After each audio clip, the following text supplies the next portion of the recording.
Hello दोस्तों। तो कैसे हैं आप लोग? होप करता हूं कि आप सभी अच्छे होंगे। तो चलिए स्वागत करता हूं आप सभी का हमारे इस चैनल गुरुकुलम पिलर पे। तो दोस्तों, जैसा कि हम लोग पढ़ रहे थे क्लास 9 का सेकंड चैप्टर केमिस्ट्री का हम लोग पढ़ रहे थे। ठीक, is matter around us pure. ठीक, तो उसमें हम लोग बहुत से सारे टॉपिक पढ़ लिए थे। और प्रीवियस टॉपिक में हम लोग क्या पढ़े थे? एलिमेंट का क्लासिफिकेशन पढ़े थे, क्लासिफिकेशन ऑफ एलिमेंट। ठीक, तो उसमें हम लोग पढ़ लिए थे क्या? Metal, physical property of metal पढ़ लिए थे। तो इस क्लास में हम लोग कौन सा टॉपिक पढ़ने वाले हैं? Physical property of non metal. ठीक, इस क्लास में हम पढ़ेंगे physical property of non metal. तो पहला फिजिकल प्रॉपर्टी क्या है आपका? Non metal are not malleable. Non metals are not malleable but are brittle. तो मेलिएबल हम लोग पहले भी वर्ड सुन चुके हैं कि नहीं? मेलिएबल सुने थे हम लोग किसमें? फिजिकल प्रॉपर्टी ऑफ मेटल में। उसमें हम सुने थे क्या थे? जो मेटल है वो मेलिएबल होते हैं। अब मेलिएबल का क्या मीनिंग है कि कोई भी सब्सटेंस है उस पर अगर हम हथौड़े से स्ट्राइक कर रहे हैं, ठीक, तो उसमें क्या होगा कि जो सब्सटेंस रहेगा वो ब्रेक नहीं होगा। ठीक, वो ब्रेक नहीं होगा, वो पतला होता जाएगा, एक थिन लेयर में कन्वर्ट हो जाएगा या फॉइल में कन्वर्ट हो जाएगा, लेकिन वो ब्रेक नहीं होगा। लेकिन इसमें क्या होता है नॉन मेटल में, जैसा कि ये है, इस पर अगर हम हथौड़ा मारेंगे तो क्या होगा? दो या दो से अधिक भागों में टूट जाएगा। ठीक, लेकिन जो मेटल्स होते हैं उस पर आप कितना भी हथौड़ा का स्ट्राइक करेंगे लेकिन वो टूटेंगे नहीं। वो क्या होंगे? पतले होते जाएंगे, थिन लेयर में कन्वर्ट हो जाएंगे, फॉइल में कन्वर्ट हो जाएंगे। लेकिन यहाँ पर जब आपका नॉन मेटल रहेगा तो non metal not malleable but are brittle. Brittle मतलब क्या था? ये ईजिली बहुत ब्रेक हो जाते हैं। ठीक, ये ईजिली ब्रेक हो जाते हैं। अगर कोई भी नॉन मेटल हो, आप उस पर अगर हथौड़े से स्ट्राइक करेंगे तो क्या होगा? मेटल्स की तरह पतला नहीं होगा, ये क्या होगा? टूट जाएगा, दो से अधिक भागों में ये टूट जाएगा। जैसा कि हम एग्जांपल अगर इसका ले लें, इसमें नॉन मेटल और मेटल में, तो जैसा कॉपर हमने पढ़ा था मेटल में, कि कॉपर पे हम कितना भी हथौड़ा मार लें वो क्या होगा? आपका ब्रेक नहीं होगा, वो पतला होता जाएगा, चिपटा होता जाएगा, थिन लेयर में कन्वर्ट हो जाएगा, फॉइल में, लेकिन ये ब्रेक नहीं होगा। ठीक, लेकिन यहीं पर अगर हम क्या ले लें? कोल आपका किससे बना है? कोल आपका बना है किससे? कार्बन से। ठीक, कोल आपका कार्बन से बना है। कार्बन क्या होता है आपका? कार्बन आ जाएगा आपका नॉन मेटल के ग्रुप में। ठीक, तो अगर हम कोल को हथौड़े से स्ट्राइक करेंगे, कोल पे अगर हम हथौड़े से स्ट्राइक करेंगे तो क्या हमें देखने को मिलेगा कि अगर हम एक दो स्ट्राइक करेंगे तो मान लीजिए वो छोटे छोटे टुकड़ों में टूट जाएगा। लेकिन अगर हथौड़े से कोल पे हम ज़्यादा स्ट्राइक करेंगे कि वो क्या हो जाएगा? तुम्हारा कोल स्ट्राइक करने के बाद पाउडर फॉर्म में कन्वर्ट हो जाएगा। ठीक, तो इससे साफ पता चलता है क्या कि जो हमारा नॉन मेटल है वो क्या है? मेलिएबल नहीं है, वो क्या है? आपका ब्रिटल है। ठीक, पहला समझ में आ गया आप सबको कि non metal are not malleable but are brittle, जो ब्रेक इजीली हो जाता है। ठीक, अब सेकंड हम लोग पढ़ेंगे क्या? Non metals are not ductile. Ductile भी हम लोगों ने पढ़ा था मेटल्स में। डक्टाइल क्या होता है? डक्टाइल कि कोई भी सब्सटेंस हो, उस पर अगर हम स्ट्रेच करेंगे, उस पर अगर हम फोर्स लगाकर स्ट्रेच करेंगे तो क्या होगा? एक पतली लंबी वायर में कन्वर्ट हो जाता है। ठीक, जैसा कि हम लोग पिछले क्लास में बताया था कि अगर आप 1 ग्राम गोल्ड लेंगे तो क्या होगा? अगर आप उस पर फोर्स लगाकर स्ट्रेच करेंगे तो आपका पतली बहुत थिन मतलब वायर के रूप में कन्वर्ट हो जाती है। और 1 ग्राम गोल्ड को अगर हम स्ट्रेच करेंगे तो आपका 2 किलोमीटर तक लंबी थिन वायर बन सकता है। ठीक, तो आपका डक्टाइल का मतलब समझ में आ गया कि कोई भी ऐसा सब्सटेंस जिसपे हम स्ट्रेच करेंगे, जिसे हम फोर्स लगाएंगे, वो क्या होगा? एक लंबी वायर में कन्वर्ट हो जाएगा, मतलब बहुत पतले में खींचता चला जाएगा। ठीक, तो अब वो तो मेटल का था कि खींचता चला जाएगा, लेकिन यहाँ पर क्या लिखा है? Non metal are not ductile. Non metal ductile नहीं होते हैं। अगर आप नॉन मेटल पे फोर्स लगाएंगे, ज़्यादा स्ट्रेच करेंगे तो क्या होगा? आपका ब्रेक हो जाएगा। ठीक,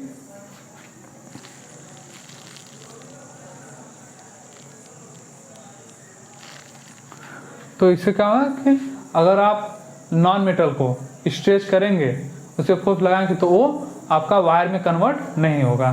ठीक, समझ में आ गया। अब तीसरा हम लोग पढ़ेंगे next, non metal are not conductor of heat and electricity. जैसा कि हमने मेटल में पढ़ा था क्या होते हैं मेटल, वो हीट एंड इलेक्ट्रिसिटी के बहुत अच्छे गुड कंडक्टर होते हैं। ठीक, लेकिन आपका नॉन मेटल जो है ये हीट एंड इलेक्ट्रिसिटी के अच्छे कंडक्टर है ही नहीं, ये नॉन कंडक्टर हैं। नॉन कंडक्टर हैं तो इसे हम क्या कह सकते हैं कि ये क्या है आपके, ये है इंसुलेटर। आपके जो नॉन मेटल है, मैनी नॉन मेटल आर क्या है, इंसुलेटर हैं। ठीक, इसमें मतलब कंडक्टर का वही मतलब है कि इसमें जो नॉन मेटल होंगे वो अपने अंदर इलेक्ट्रिसिटी को या हीट को नहीं मतलब फ्लो होने देंगे। यही कंडक्टर नॉन कंडक्टर का मतलब है। अगर कंडक्टर रहता तो उसके अंदर से इलेक्ट्रिसिटी एंड हीट फ्लो होता, और नॉन कंडक्टर है तो इसके अंदर से, नॉन मेटल के अंदर से हीट एंड इलेक्ट्रिसिटी फ्लो नहीं करेगा। ठीक, लेकिन अब केमिस्ट्री है, और जहाँ केमिस्ट्री है वहाँ अपवाद एक्सेप्शन आपको जरूर देखने को मिलेगा कहीं ना कहीं। ठीक, तो इसमें आपका एक एक्सेप्शन है क्या कि इसमें आपका एक एक्सेप्शन मिलेगा क्या, ग्रेफाइट एंड डायमंड। तो अगर आप डायमंड देखेंगे, डायमंड क्या होता है आपका डायमंड जो है वो, ये डायमंड जो है एलोट्रॉपिक है किसका, कार्बन का। ठीक, डायमंड एलोट्रॉपिक कार्बन का है। जैसे कार्बन अगर कोई है तो इसके चारों तरफ आपका कार्बन जुड़ा रहेगा। ठीक, ऐसे ही ढेर सारे ग्रुप रहते हैं जिसे हम डायमंड कहते हैं। ठीक, तो अब क्या होगा, ये जो डायमंड है ये क्या है, ये गुड कंडक्टर ऑफ, डायमंड जो आपका होता है ये गुड कंडक्टर ऑफ हीट होता है। ये हीट का बहुत ही अच्छा कंडक्टर माना जाता है, लेकिन ये इलेक्ट्रिसिटी का अच्छा कंडक्टर नहीं है, ये इलेक्ट्रिसिटी कंडक्ट नहीं करेगा। ठीक, वहीं पर एक और इसका है, एक इसका एग्जांपल और है, क्या है आपका ग्रेफाइट। बताया था ग्रेफाइट क्या होता है, कार्बन का ही इलेक्ट्रॉपिक है अनदर, जिसमें एक कार्बन से आपका 3 कार्बन जुड़े रहते हैं। ठीक, ऐसे ही ग्रुप बने रहते हैं ये भी। और ग्रेफाइट जो होता है ये क्या होता है आपका, इलेक्ट्रिसिटी का अच्छा कंडक्टर माना जाता है, गुड कंडक्टर ऑफ इलेक्ट्रिसिटी। ठीक, जैसे कि ग्रेफाइट को आपने देखा होगा, जो सेल होते हैं छोटे छोटे बैटरी, उसमें यूज होते हैं। ठीक, ये आपका बहुत ही अच्छा कंडक्टर माना जाता है इलेक्ट्रिसिटी का, नॉन मेटल होने के बावजूद। तो एक्सेप्शन आपको देखने को मिल रहा है नॉन मेटल। अब नॉन मेटल भी इलेक्ट्रिसिटी एंड हीट का बहुत ही अच्छा कहीं कहीं पे माना गया।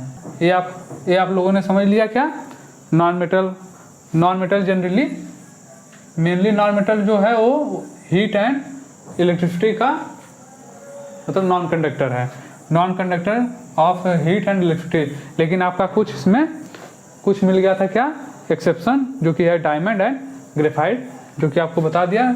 डायमंड जो है वो आपका इलेक्ट्रिसिटी का अच्छा कंडक्टर नहीं है, लेकिन हीट का अच्छा कंडक्टर है। वैसे ही आपका ग्रेफाइट जो है, ग्रेफाइट आपका इलेक्ट्रिसिटी का अच्छा कंडक्टर है, हीट का नहीं। और ग्रेफाइट जो है आपका सेल वगैरह में यूज होता है। ठीक, अब नेक्स्ट हम पढ़ेंगे क्या, non metals are not lustrous but actually have dull appearance. ठीक, तो non metal are not lustrous, lustrous का मतलब, लस्ट्रस भी हमने हमें पिछली क्लास में पढ़ा था। लस्ट्रस का मतलब क्या होता है आपका, शाइनिंग, जो चमके। तो यहाँ पर क्या है, non metal are not lustrous, मतलब नॉन मेटल में जो है वो शाइनिंग प्रॉपर्टी नहीं है। नॉन मेटल आप कोई भी देख लेंगे, सल्फर देख लें, फास्फोरस देख लें, रेड फास्फोरस देख लें। ठीक, इसमें क्या है, आपको जब आप उसे देखेंगे ना तो आपको खुद ही देख के डिफरेंस पता कर सकते हैं। अगर आप एक तरफ गोल्ड रख दें, एक तरफ सल्फर या फास्फोरस रख दें, आप खुद ही डिफरेंस पता कर लेंगे। गोल्ड है वो उसकी शाइनिंग प्रॉपर्टी देख लेंगे, गोल्ड रहेगा वो चमकेगा, वहीं पर आपका सल्फर या फास्फोरस रहेगा वो बिल्कुल उसका डल अपीयरेंस रहता है, बिल्कुल भी शाइन नहीं करेगा। ठीक, ये समझ में आ गया। अब नेक्स्ट हम पढ़ेंगे क्या, non metal are strong, non metal are not strong. ठीक, जो नॉन मेटल है आपका स्ट्रांग नहीं होता है। जैसा कि आपने मेटल में पढ़ा था कि मेटल्स है मोर टेंसाइल स्ट्रेंथ। ठीक, मेटल्स के पास टेंसाइल स्ट्रेंथ बहुत होता है, वो स्ट्रांग होते हैं। लेकिन यहाँ पर क्या है, non metals are not strong. अगर आप नॉन मेटल पे कुछ रख देंगे या फिर नॉन मेटल से, जैसे कि अब वहाँ पर मेटल था, मेटल से आप रेलगाड़ी के जो वो होता है लाइन होती है उसे बनाते हैं, रेलवे की पटरी, ठीक। और आपका घर वगैरह बनाते हैं पिलर, तो उसमें आप मेटल का यूज करते हैं, लोहे की रॉड, छड़ का।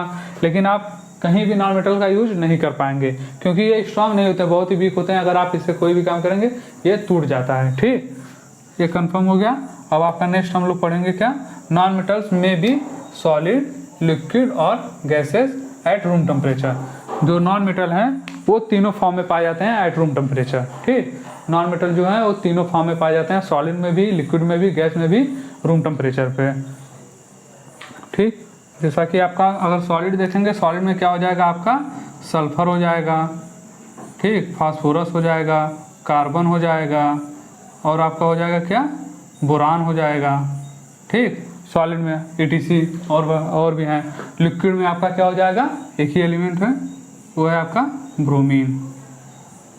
लिक्विड में आपका ब्रोमीन हो जाएगा। और गैस में आपका क्या हो जाएगा, गैस में हो जाएगा आपका ऑक्सीजन, नाइट्रोजन हो जाएगा, ठीक। और ETC कर लीजिए, और सारी गैसेस, कई गैसेस हैं जो आपको जाएंगे। तो इससे क्या समझा है, नॉन मेटल जो होते हैं वो तीनों स्टेट में पाए जाते हैं, सॉलिड में भी पाए जाते हैं, लिक्विड में भी पाए जाते हैं, गैसेस स्टेट में पाए जाते हैं, ठीक। और सॉलिड में क्या क्या हो गया आपका, सल्फर, फास्फोरस, कार्बन, बोरान। और लिक्विड में आपका ब्रोमीन हो गया। एंड गैसेस में आपका हो गया ऑक्सीजन हो गया, नाइट्रोजन हो गया, ठीक। अब नेक्स्ट हम पढ़ेंगे, नेक्स्ट क्या है आपका, solid non metals have comparatively low melting and boiling point. जो आपके सॉलिड नॉन मेटल होते हैं वो अदर नॉन मेटल की तुलना में उनका जो boiling point and melting point होता है वो बहुत लो होता है, ठीक। जैसा कि आप अगर हम एग्जांपल देखेंगे, अगर आप सल्फर का देख लेंगे, सल्फर का मेल्टिंग पॉइंट कितना होगा मालूम है, सल्फर का होगा 114 डिग्री सेंटीग्रेड, 114 डिग्री सेंटीग्रेड होता है इसका सल्फर का मेल्टिंग पॉइंट, ठीक। और मेल्टिंग पॉइंट का मतलब तो आप जानते ही हैं, ऐसा टेम्परेचर जिस पे जाकर आपका जो भी सब्सटेंस है वो मेल्ट होने लगे या मेल्ट हो जाए, उसे क्या कहेंगे, मेल्टिंग पॉइंट कहेंगे। तो सल्फर का मेल्टिंग पॉइंट कितना है आपका 114 डिग्री सेल्सियस। वहीं पर फास्फोरस का आपका मेल्टिंग पॉइंट कितना है 44 डिग्री सेंटीग्रेड। देख रहे हैं आप, इसका मेल्टिंग पॉइंट कितना बहुत ही ज़्यादा कम है, ठीक। ये हम लोग पढ़ लिए। इसमें भी आपका एक एक्सेप्शन देखने को मिल जाएगा। एक्सेप्शन क्या है, वो ज़्यादातर एक्सेप्शन जो आ रहा है ग्रेफाइट का ही आ रहा है। आपका ग्रेफाइट जो होगा, ठीक, इसकी मेल्टिंग पॉइंट कितनी होगी, इसकी मेल्टिंग पॉइंट आपकी है 3700 डिग्री सेंटीग्रेड। कितना है 3700। देख रहे हैं इसका मेल्टिंग पॉइंट कितना है, बहुत ज़्यादा, ठीक। एक्सेप्शन ये है आपका ग्रेफाइट, ठीक। जनरली आपका कोई भी नॉन मेटल हो उसका जो मेल्टिंग पॉइंट होता है वो लो होता है अदर नॉन मेटल के हिसाब से जो सॉलिड नॉन मेटल होते हैं। लेकिन ग्रेफाइट जो है ये आपका एक्सेप्शन में आ जाएगा, इसका मेल्टिंग पॉइंट जो है वो है 3700 डिग्री सेंटीग्रेड, ठीक। ये समझ में आ गया। अब हम लोग नेक्स्ट पढ़ेंगे। नेक्स्ट क्या है आपका, नॉन मेटल है लो डेंसिटी। जो नॉन मेटल होते हैं उनकी डेंसिटी जो है वो बहुत लो होती है, ठीक। एंड नेक्स्ट हम लोग क्या पढ़ेंगे, नॉन मेटल्स है मैनी डिफरेंट कलर्स। जो नॉन मेटल है उसके जो कलर्स है मतलब कई कलर्स में नॉन मेटल पाए जाते हैं। जहाँ के हम लोग मेटल्स में पढ़े थे, मेटल्स में जनरली क्या पढ़े थे, ग्रेइश कलर पढ़े थे, ठीक, ब्लैकिश कलर पढ़े थे, और एक दो थे गोल्ड जैसा था कि येलो कलर था। लेकिन यहाँ पर जो नॉन मेटल है वो क्या, मैनी कलर, बहुत सारे कलर में पाए जाते हैं। जैसा कि अगर एग्जाम्पल में हम देखें तो आपका सल्फर जो है, सल्फर आप पाएंगे येलो कलर में। वहीं पर अगर आपका फास्फोरस है तो फास्फोरस आप पाएंगे किसमें, रेड फास्फोरस पाएंगे, येलो फास्फोरस पाएंगे एंड वाइट फास्फोरस पाएंगे, ठीक। आप फास्फोरस 3 कलर में पाएंगे ये, और सल्फर येलो कलर में पाएंगे। और आप अगर ग्रेफाइट देखेंगे तो ग्रेफाइट आपका कौन सा कलर हो जाएगा, ब्लैक कलर, ब्लैक कलर का ग्रेफाइट आपका हो जाएगा, ठीक। और वहीं पर हाइड्रोजन, ऑक्सीजन और नाइट्रोजन, ये जो तीनों हैं ये आपका क्या हो जाएंगे, कलरलेस, ये आपके कलरलेस हो जाएंगे, ठीक। आप देख रहे हैं कितने कलर में हैं, इतने ये एलिमेंट हैं, कितने कलर में आपके हो गए, ठीक। तो आपका क्या हो गया, नॉन मेटल है मैनी डिफरेंट कलर, ठीक, समझ में आ गया। और नेक्स्ट है आपका non metals are not sonorous. Sonorous नाम सुना है, सुना तो जरूर होगा, हम लोग पिछले क्लास में मेटल्स में पढ़े थे, ठीक, कि सोनरस क्या होते हैं। सोनरस होते हैं कि कोई ऐसा सब्सटेंस जिसपे अगर हम किसी हार्ड सब्जेक्ट से मतलब बीट करें, मारें, तो क्या होगा, उसमें रिंग रिंग रिंग करने की आवाज़ आएगी, मतलब रिंगिंग साउंड आएगा या फिर टन की आवाज़ आएगा, ठीक। तो जब हम मेटल में मारते थे किसी हार्ड सब्जेक्ट से तो टन की आवाज़ आती है। आपने मारा होगा, कहीं मंदिर में गए होंगे, घंटा बजाया होगा, जो घंटी लगी होती है तो उसमें टन की आवाज़ आती है, वो मेटल होते हैं। लेकिन अगर नॉन मेटल वहीं पर है, नॉन मेटल में अगर आप किसी हार्ड सब्जेक्ट से मतलब बीट करेंगे तो वहाँ पर कोई भी टन टन की आवाज़ नहीं आएगी, कोई भी रिंग नहीं होगा, ठीक। तो एकदम सही लिखा है, non metals are not sonorous, ठीक। समझ में आ गया आपका। एक बार फिर से हम जल्दी जल्दी पढ़ देते हैं क्या क्या होते हैं। Non metals are not malleable but are brittle, ठीक, मेलिएबल नहीं होते हैं, ये ब्रिटल होते हैं, इजीली ब्रेक हो जाते हैं। And non metals are not ductile, ये डक्टाइल नहीं होते हैं। Non metals are not conductor of heat and electricity, ठीक। और non metals are not lustrous but actually have dull appearance, ये शाइनिंग, इसमें शाइनिंग प्रॉपर्टी नहीं होती, इसका अपीयरेंस डल होता है, ठीक। Non metals are generally soft, ये सॉफ्ट होते हैं। And non metals are not strong, ये स्ट्रॉन्ग नहीं होते हैं। And non metals are may be solid, liquid और गैसेस एट रूम टेम्परेचर, जो नॉन मेटल होते हैं वो आपके तीनों स्टेट में पाए जाते हैं। And solid non metals have comparatively low melting point and boiling point, ठीक, ये हो गया। एंड नेक्स्ट है आपका क्या, non metals have low density, ठीक। And non metals have many different colour, ये बहुत सारे कलर में पाए जाते हैं। And non metals are not sonorous, ये सोनोरस नहीं होते हैं, इसमें रिंग करने की क्षमता नहीं होती है, ठीक। तो समझ में आया। अगर आप सबको कहीं भी डाउट हो, कहीं भी डाउट हो, पिछले प्रीवियस अगर वीडियो देख रहे हो उसमें कहीं डाउट हो, इस वीडियो में कहीं डाउट हो, तो आप बेझिझक कमेंट करके पूछ सकते हैं, आपको उसकी पूरी आंसर ज़रूर से ज़रूर हम देने की कोशिश करेंगे, ठीक। और अगर पिछला वीडियो आपने ना देखा हो तो उसे ज़रूर जाकर देखें, ठीक। तो पढ़ते रहिए और वीडियो को ज़्यादा से ज़्यादा शेयर करें, ठीक। धन्यवाद।